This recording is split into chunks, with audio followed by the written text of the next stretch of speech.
Assalamu alaikum, you're watching Views and News and I'm Faisal Rahman live from our Islamabad studios. Today we'll be talking about the economic aftermath of the Ukraine crisis. Let's not call it crisis anymore, it's a full-fledged war now. It seems as if Russia is against the NATO, or the NATO perhaps is against the Russian regime, and the NATO has its full support from the Americans in the way we have seen during the last almost 4 or 5 months, or post February, let me put it this way. What we have witnessed, let's start off from the food prices. It is generally believed that around 30% of the global grain, I'm talking about wheat this time, that is produced in Ukraine and Russia together. So you can well imagine the kind of storage facilities that have been destroyed, or the kind of huge shipments they are still stuck in the sea. Same the cases with the Russians. A lot of people believe that Ukrainian farmers could not even harvest properly because of the ongoing war.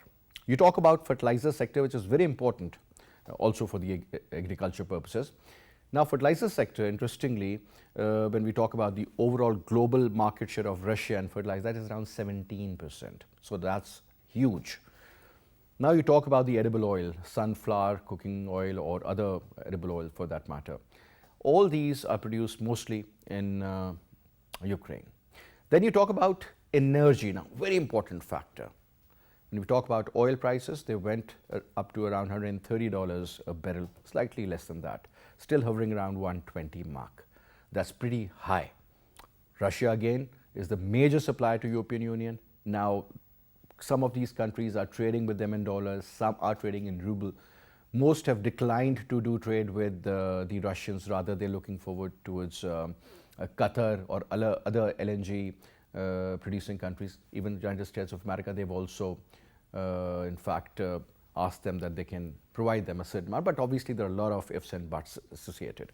Talk about natural gas coming in from Russia. Look at the dependency of European Union on that. Then move forward, let's talk about coal. Russian coal again, a very, very important factor. Now all these put together, they have created an impact that the global prices have gone up. Gold, that is considered to be a safe haven, also almost touching its record highs. You talk about the food prices, again, not only by certain analysts from the European Union, but so many other people from Asia also, they have warned that perhaps there is going to be an acute shortage of food, especially wheat and a couple of other producers as well. Now, looking at the overall scenario, whether you talk about the freight charges, again dependent on the oil. Countries like Pakistan, third world countries, who are dependent on the oil even for the purpose of producing electricity. Look at the cost where it is going. And then on top, another very important factor, because mostly our focus is going to be on Pakistan. When you're an oil importing nation and 50% of your import bill is primarily on the oil imports. So having said that, once the prices go up, the dollar has also shot up and it's hovering around 206, 207 rupees per dollar, just imagine. So the impact is very much there. Still, you haven't much in your kitty left. Look at Sri Lanka, where they're only giving oil or petrol or diesel to ambulances, fire brigade engines, or to emergency services. Rest of the people, they've been told to stay home and work from their home.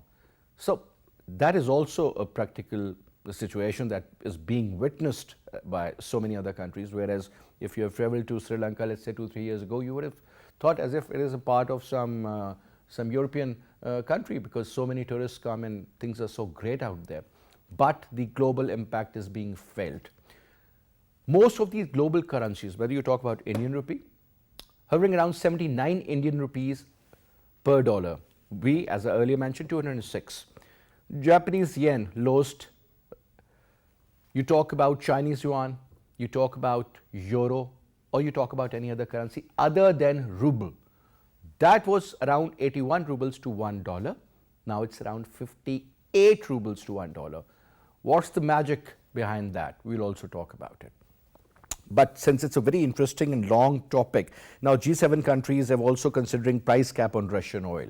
At the same time, US biggest proponent of a price cap on Russian oil. German Chancellor says price cap idea very, very ambitious. At the same time, JB Morgan says oil could hit $380 if Russia slashes output.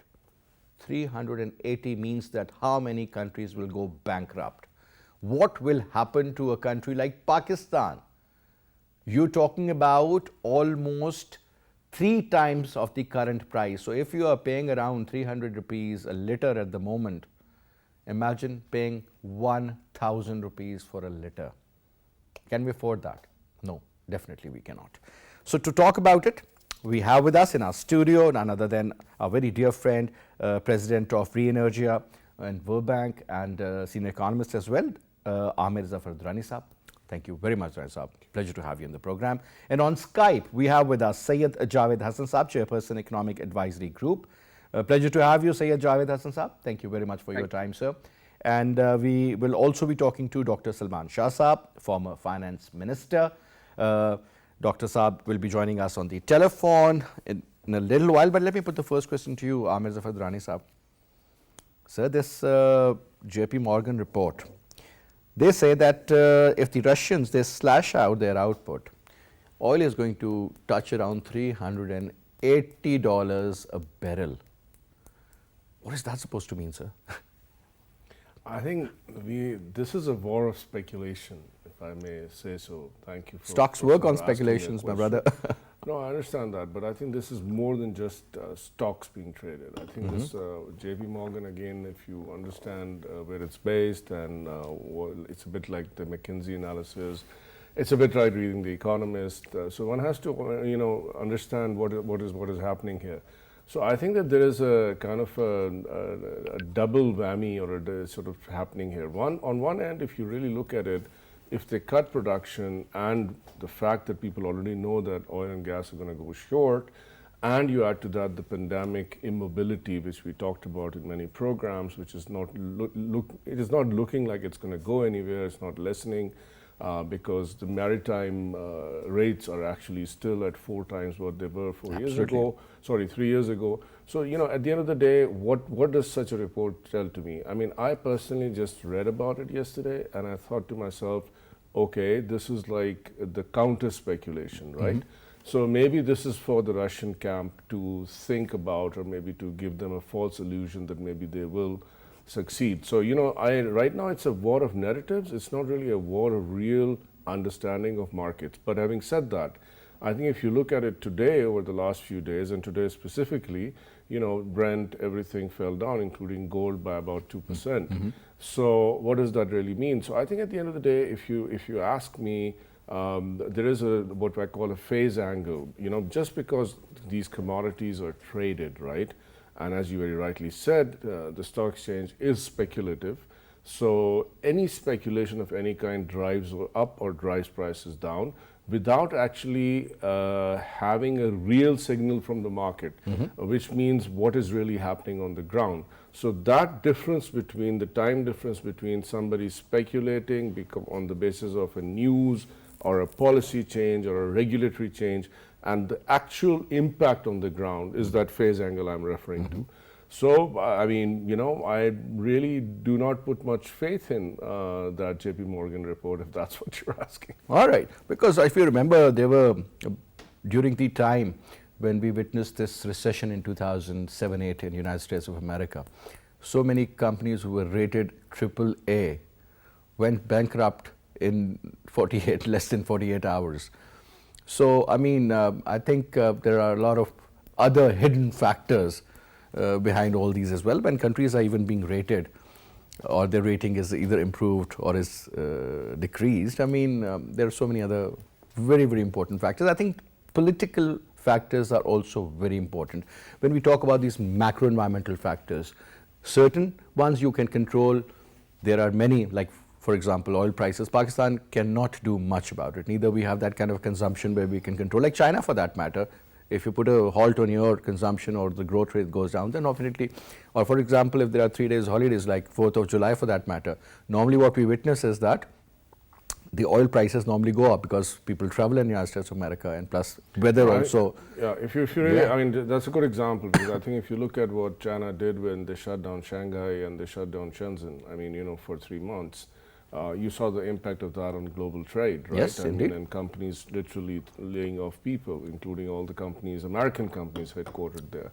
So yes, Airline industries during the time of COVID, if you both remember. of the on the supply side as well as on the demand side. Yeah, absolutely. Now coming to you, Syed, Javed, Hassan Saab, now if I may ask you the same question, sir. When the West says that we're going to cap on Russian oil, the prices and the output, do you think that is going to create some sort of an impact? Or what if Russia reduces its supply? I mean, if there is no oil being exported to that extent, the way they used to export it to Europe, now perhaps China or India, they are the biggest oil trading partners with the Russians. India is ready to do trade in rupee with ruble.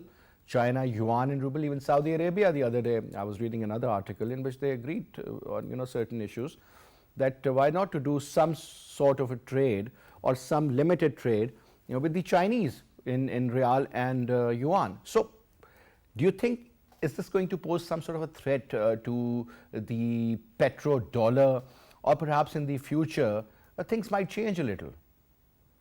Okay, let's look at this J.P. Morgan forecast. Let's start with history first. When in 1973 the Yom Kippur War started, the petrodollar per barrel was around $4, and after the embargo that was imposed by OPEC countries, petrol went up to $24 per barrel, and it stayed there, and we had the famous recession across the globe. There was stagflation. So, from 4 to 24 is a 6 times jump. So if you think about it, it's not impossible. Russia is about 14% of global supply of crude oil. If a significant portion of that goes out of circulation for one reason or the other, for instance, if America imposes some kind of sanctions on India that you can't buy, and simply there will be a rush for petroleum which is available. So there's about 75 million barrels available globally. Russia produces about 10 million. There isn't that much flexibility because the chain is affected. So it is not impossible. Let me put it this way. So J.P. Morgan is presenting one scenario. But having said that, we have to also realize that if petroleum prices go up to $380 per barrel, it would have a severe impact in terms of the inflation, interest rates, and growth rates in most countries across the globe. Some countries will go into recession. Some might even face much worse. So once that happens, demand will contract, and you should probably start seeing prices come down. So while it is not impossible to see prices go dramatically up, I hope certainly that it doesn't happen. But these things are not beyond the realm of possibility.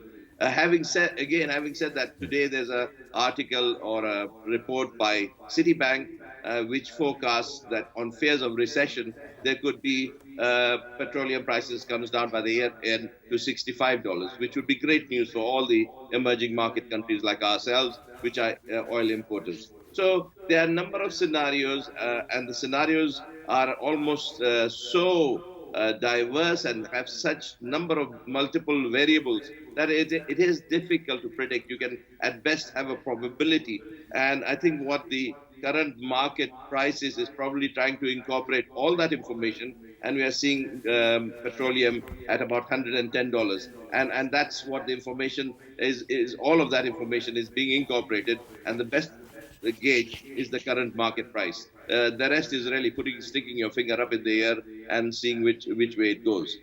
So while we should be mindful of that, we should neither panic nor be too complacent about it.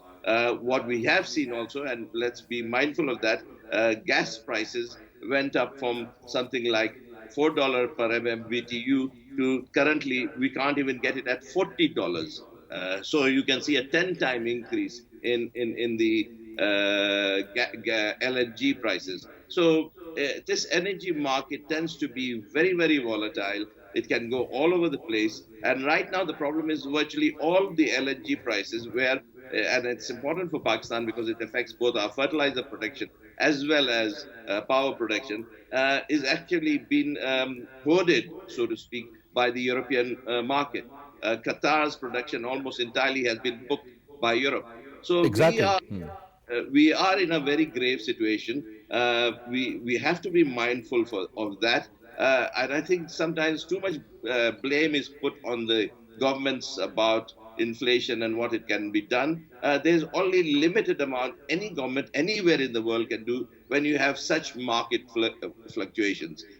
Import bills have primarily risen due to two reasons. One is the huge oil or energy cost increases, plus, as it has happened, food prices have increased dramatically. Now, food prices, the FAO price index has gone up year on year by about 30%. In cereals, by about 40%. The good news there is we are beginning to see a tapering down in those prices. In May, we saw it come down. When I look at wheat prices, they are seeing almost every day coming down. So within all this gloom, there is some bright rays there. We have, at least on the food side, we are seeing a coming down of prices. Palm oil prices have dramatically come down in the last few weeks, and hope that will continue. Look, it's really very difficult when it comes to these commodity prices. They can go any which way you want. There's so many things. If Iran comes back into production, if Mr. Biden's trip to President Biden's trip to Saudi Arabia is exceptionally successful, and Saudi Arabia can increase, even though there are limitations on how much it can increase, we might have some tapering. Even negotiations are going on with Venezuela to Amer Saab, coming to you. Now, the other day, I saw a report on television in which they were comparing the oil prices, the global oil prices, and the certain prices in rupees in various countries. It was around 4 rupees and a few pesos per liter in Venezuela, around 11 rupees in Iran. So I was like, wow, this is the place where you can keep a V12 or something of that sort as well. But sir, having said that, look at the oil prices in Pakistan. I mean, for many people, they believe that it has really, hit the economy hard, and many people have stopped using their cars. Look at the sales. I mean, if you ask any average gas station person, they'll tell you that, sir, the major impact is on the motorcycles and on the lower middle income group in particular. Now, what my point is, sir, when we talk about the LNG prices, their hike, and on top the availability, I would totally agree with Syed Javed Hassan Saab that most of these European countries, they have booked their contracts with Qatar. If you remember, the Qatari prince also went to United States of America during the war times with Ukraine, and Qatar was given a status of non-NATO ally and a great friend and all. My point is, sir, that those countries have a lot of purchasing power, whereas when we talk about ourselves, you exactly know what the economic condition is. Now we have also learned that most likely there could be a delay in the purchase of LNG, and we look at our dependence on energy. Interestingly, we have never consulted the Iranians, who are our next door neighbors, for whatever reasons, whether there were sanctions imposed on them or we were under pressure. But now, sir, don't you think that we need to have an out-of-box solution? This is not going to continue. What if this war continues? Do you think Vladimir Putin is going to back out? We don't even know who is the victorious country out of these two. It seems as if they really want to engage the Russians, so this is going to happen. So if your question is that, should we be looking at out-of-the-box solutions? I think that right now there is no out-of-the-box solution. And I'll tell you why. Because you really need a very complicated decision support model right now as a country. Just picking up on Javed said, these commodity markets go whichever each way they want. Well, at the same time, there are predictions that one can make on one or two variables, such as, for example, the cost of bringing something home, cost of logistics, there has been logistics and etc., things like that. But one thing we have to be pretty sure about is that right now, just saying that, let me take two examples on that. First and foremost, let's look at the fact that the oil is booked, right? So I think the reason our only single tender that came in was at 10 times, as Javed is saying, that that's what currently gas is available to us, is primarily because of the fact that it's actually been priced out of the market. Let's think about Saudi Arabia. So Saudi Arabia, even if the posturing continues in OPEC, we will again find that Saudi Arabia will find it very difficult, and all technical estimates say more than 1 million to 2 million barrels will stretch them to their capacity and may actually break their back, and that is why Aramco may actually decide not to do that, right? Because and to fix and to get to the next level of production, they need a substantial amount of time. Now that time can vary between anywhere from 18 months to, it's not just a matter of discovering new wells, it's a matter of actually boosting capacity on existing wellheads. The same holds for Iran, by the way. Everybody keeps thinking that, if Iran oil's come, Iran's already selling oil on the market, whether it's through backdoor channels or through third-party trading. Iran's doing that. Yes, the fact is it may get a better price, but again, Iran is incapable of increasing its net supply. So this is on the side. But let's look on the demand side. Do you think that at $380 a barrel, do you think even a European with their purchasing power, will they be able to afford an airline Not at all. ticket? 68% today of every European airline seat kilometer that is generated by the cost is directly that of fuel, right? Everything else put aside. So I think that mobility will be priced out of the market. What happens when mobility gets priced out of the market? Basically, trade stops. So I think predicting futures like this, I think there comes a point where the first hurt will be the rich people, right? So the richer economies, the OECD economies, the decisions they take will have a big bearing on the developing countries. But on out-of-box solutions, I think that some people are very, sort of very quick and trying to ratchet up out-of-box solutions. Let me give you an example. And we just had a very nice webinar globally, and we were speaking there through the World Bank on energy transition. Now, let's think about the fact that today the government says that, bring in as much sustainable energy. So what's the first thing that's going to happen? It's going to be solar. What's the second thing that's going to happen? People are going to start buying wind. But what of that does Pakistan produce? So the immediate forex burden of that, we are unable to sustain, right? And people say, oh, it's a one-time hit, and then, but solar panels have to be replaced. They're going There's an to OpEx cost, yes. There's a capex cost to this. So I think the one out-of-the-box thinking that Pakistan should be doing right now, because transport and energy take up the massive foreign exchange requirement that Pakistan needs all the time. So I think there we need to start thinking realistically about doing some serious models in terms of what constitutes what we call backup or base loads, what is actually, and recent studies by even the World Bank back in 2021, the variable renewable energy study shows that our grid, unlike our understanding, is capable of taking this variable renewable energy load, so switching is required. But let me then also give last thing that you talked about, who is being impacted at this particular point. So one of the dilemmas which I think people don't understand is, despite all the cars we see in the urban environment, the real PKM, the passenger kilometer load, 60 to 70% of that is actually taken by two-wheelers. So if it's taken by two-wheelers, so guess who impacts the most? So although the PKM, the cost per generation of that passenger kilometer is lesser than that of a four-wheeler, but at the same time, it's generating so many PKMs more than the four-wheelers that actually the volume is very high. The volume of fuel required for this is much higher. So a dent in their sales is what will make a difference, right? So, I have yet to see, because of the 200, I think it wasn't on your program, maybe on Pithapi's program. Last week I said, technically the test of this is in the pudding.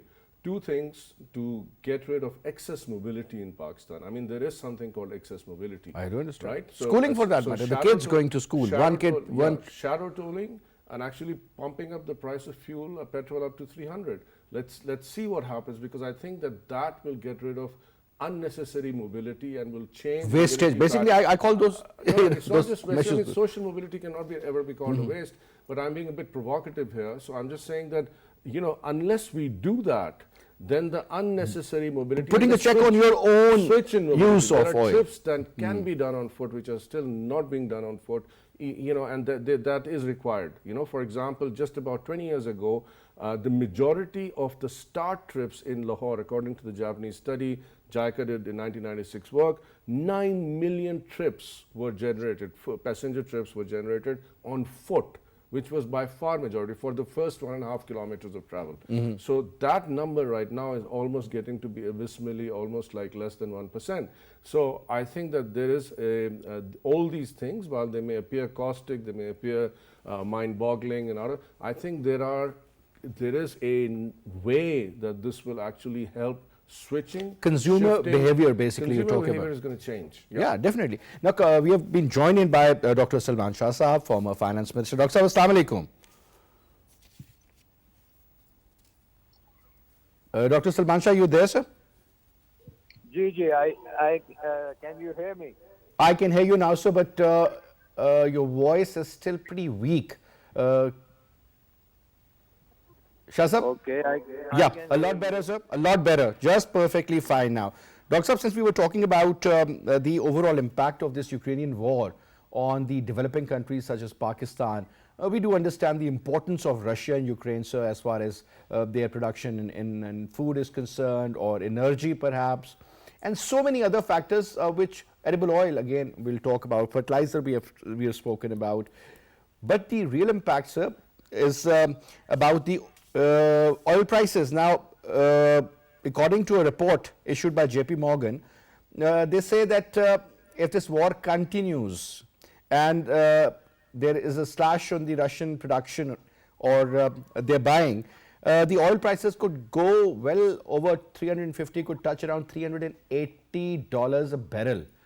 Dr. Saab, isn't that going to be a recipe for disaster? Because this is exactly what the Americans want. Dr. Saab. Gee, I think this stage, I would say that this is a bit exaggerated, but it is not outside the realm of possibility. But I think what has happened is that we are able to. I'm sorry, there are lots of kids in my background, so you'll have to. No problem, sir. We can hear you, sir. It's okay. Just please continue. Okay. So basically, what this crisis has revealed to us that Pakistan's economic planning has been quite defective, and that we have structural defects which have come to light because of the energy crisis. And let me just simply, in very simple words, say that we have created energy sector which is import dependent for an economy which is inward looking, which is not 93 to 94% of the production in the country is geared towards domestic consumption, and for that we have to import fuel which makes us very vulnerable. So as you were discussing with Amer just a few minutes ago, we have the transport sector. We have designed it for an urban sprawl rather than urban consolidation. And we have designed our cities for private transport rather than mass transport. And this we have been continuing to do for the last 40, 50 years, maybe even more than that. So when we had some kind of mass transport systems, we demolished them as well. And in our urban planning, it is all dependent on the motor car or as you were talking about, the two-wheelers. So I think we have really compromised our economy in a very bad manner. Right now, if we look at our power sector, it is more or less dependent on imported coal, imported gas, imported oil, and the consumer, and all of this is in dollars. Even the plants which we have done through IPPs, we have to pay in dollars, and the consumer is the farmer or the manufacturer or the domestic consumer all pays in rupees, and therefore this is an equation which will never balance. And so the question is, how quickly can we move to at least the power sector which is not dependent on imports, which can be on hydel, which can be on renewables, which But sir, I understand the area you're throwing light on. It's about the energy mixer, but this is what we've been hearing for a very long time. God knows where it's the issue of bureaucratic hurdles, or perhaps it's the lack of will or vested interest of few powerful men in Pakistan. But sir, the point now is that is again very important, that I mean, this is a I long-term think solution you're talking about, Doctor. But what about no, the immediate Faisal, measures that should be undertaken? Faisal, the point is that it is bad economic decision making. I mean, we ignored basically what we have done is we have ignored the basic economic fundamentals that for an inward-looking economy, you cannot finance or have infrastructure which is dependent on imports, dependent on foreign exchange.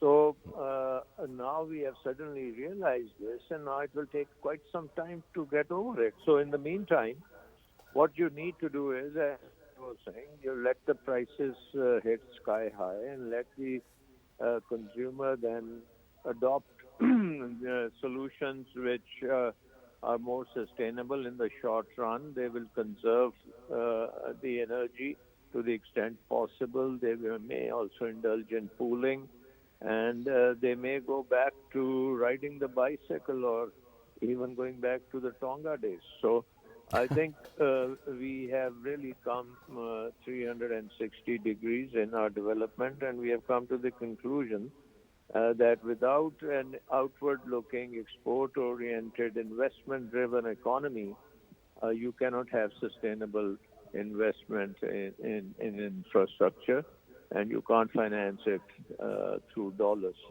And I think All right. we have seen this in Sri Lanka also. In the case of Sri Lanka, their impact has been more on tourism, but they also spent a lot of money on infrastructure based on imported finance, and basically they are unable to now service that finance. And they invested in their shipyards and other big infrastructure, hoping that they will have very high usage. Exactly. You're absolutely In right, fact, sir. it You're talking about the economic decision making. I mean, that's where we always went wrong, unfortunately. A quick, Unfortunately, that's a very big issue. I think that sir, is. there you go. I agree. My biggest fear is that we are going to repeat the history again. So that's And what again, history we'll tells do us the also.